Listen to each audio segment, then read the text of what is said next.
Some of the most senior U.S. officials, including President Trump himself, insist military action is still an option when dealing with North Korea.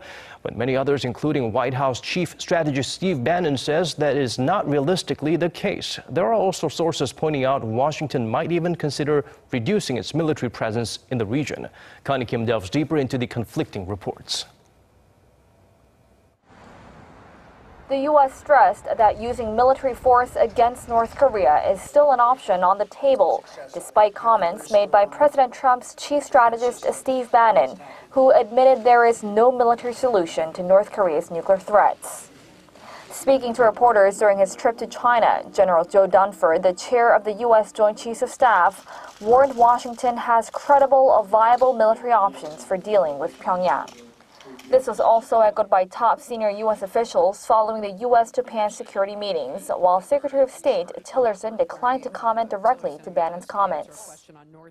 We are prepared.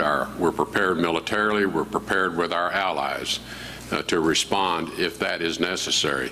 That is not our preferred pathway, and that's been made clear as well. Together, we will deter and, if necessary, defeat any threat. Any initiation of hostilities will be met with an effective and overwhelming response. Steve Bannon told progressive website American Prospect earlier this week that until someone solves how 10 million people in Seoul don't die in the first 30 minutes from conventional weapons, there is no military solution to North Korea's nuclear threats. Bannon's remarks sent shockwaves as they go against Trump's threat of countering North Korea's provocations with fire and fury. And although a remote measure, the possibility of removing U.S. troops from the Korean peninsula, North Korea's longtime demand was one option Bannon could consider in a deal with China.